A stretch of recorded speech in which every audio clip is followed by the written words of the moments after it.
ڈالروں کی اب یلغار. اب یہاں پر امریکی سرمایہ، وہ ڈالر چاہے مشرق سے آئے چاہے مغرب سے آئے، وہ یہودیوں کا اعلی کار ہے. آپ نے اگر $1 نوٹ کا اگر کبھی نقشہ دیکھا ہو، اس کے اوپر جو سگنیا بنا ہوا ہے، جو نشان ہے، وہ کیا ہے؟ پیرامڈ، احرام مصر. یہ کن کے لیے اہمیت رکھتے ہیں؟ ہزارہا یہودیوں کا خون اور ان کی ہڈیاں ان پیرامڈز کے تلے دبی ہوئی.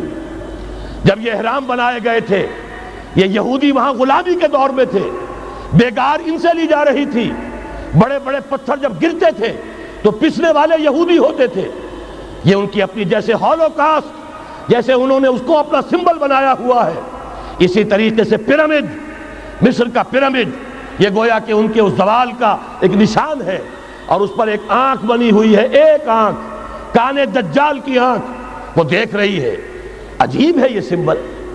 نیچے لکھا ہوا ہے نووس آرڈو سکلورم، اور یہ در حقیقت 1776 جو نیچے لکھا ہوا ہے وہ رومن حروف کے اندر یہ 1776 ہے، جو میں بتا چکا ہوں آرڈر آف الومناٹی وساپ نے قائم کیا تھا. عام دنیا یہ سمجھتی ہے کہ شاید یہ امریکہ کا یوم آزادی ہے، سن آزادی ہے. 1 مئی اس آرڈر آف الومناٹی کی تاسیس 1 مئی کو ہوئی ہے. یہ 1 مئی جو منایا جاتا ہے، دھوکہ یہ دیا گیا ہے کہ یہ شکاگو کے جو مزدور ہیں ان کی یادگار ہے. حقیقت میں یہ 1 مئی اور 1776 آرڈر آف دی الومناٹی کی تاسیس کی تاریخ ہے.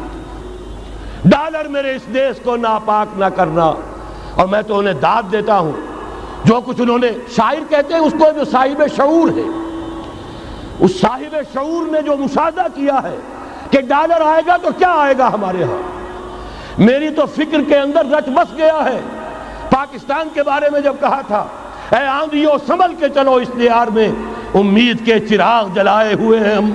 ہماری امیدوں کے چراغ ہے یہ. اسلام کا گہوارہ بننے والی ملک ہے یہ. اس کو ہم نے قائم کیا تھا اسلام کے لیے. یہ آندھیاں نہ چلیں. اس ملک کو ہم نے اسلام کے چراغ جو ہے ہم نے اس میں روشن کیے ہوئے ہیں. اے آندھیوں سنبھل کے چلو اس دیار میں، امید کے چراغ جلائے ہوئے ہیں ہم. بہرحال یہ تیسرا سیلاب ہے، ننگی سرمایہ داری، جس کی پھر لعنتیں ہوتی ہیں. ایک طرف فقر، ایک طرف احتیاج، ایک طرف بھوک، ایک طرف دولت کے انبار. پہلے بھی ہمارے ہاں فرق کم نہیں ہے، لیکن اب جو ہوگا، اگر یہ بات پوری ہو گئی تو وہ ننگی سرمایہ داری. اور سرمایہ داری ہی در حقیقت یہود کا سب سے بڑا ہتھ کنڈا ہے. یہ بینکنگ کا نظام، یہ سارا کا سارا سودی نظام، یہ IMF، یہ ورلڈ بینک، یہی تو ان کے سب سے بڑے ادارے ہیں. تو واقعہ یہ ہے کہ 3 طرف سے ہم پر حملہ ہو رہا ہے. اور یہ سود کے بارے میں کیا کہا تھا اقبال نے؟ از ربا آخر چمی زائد فتن. اس سود کے ام الخبائث کے پیٹ سے سوائے فتنوں کے اور کیا برآمد ہو سکتا ہے؟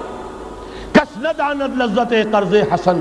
کسی کو قرض حسنہ کی لذت یاد نہیں رہی. بغیر سود کے قرض دو. تمہارے پاس فاضل رکھا ہوا ہے، کسی بھائی کو دو کہ وہ اپنی معاشی گاڑی کا پہیہ چلا لے، پھر اصل واپس لے لینا. اگر اتنی ہمت نہیں ہے کہ ان تصدقوا فهو خیر لکم، صدقہ ہی کر دو تو سب سے اچھا ہے. دے ہی ڈالو اپنا فاضل سرمایہ. یسألونک ماذا ينفقون قل العفو. مت رکھو اپنے پاس، یہ گندگی ہے. لیکن اگر بڑے ہی کم ہمت ہو تو کم سے کم قرض حسنہ دو، اپنی اصل رقم واپس لینا. کس نہ داند لذت قرض حسن. از ربا جاں تیرا دل چوں خشت و سنگ. اس لیے کہ سود کے ذریعے سے انسان کے اندر تاریکی پھیل جاتی ہے. دل جو ہے اینٹ کے مانند، پتھر کے مانند سخت ہو جاتا ہے، کٹھور. ثم قست قلوبکم فہی کالحجارۃ او اشد قسوہ.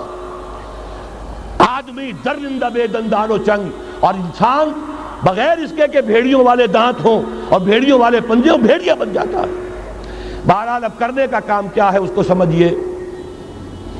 اس پوری صورتحال کا میں نے آپ کے سامنے نقشہ پیش کر دیا.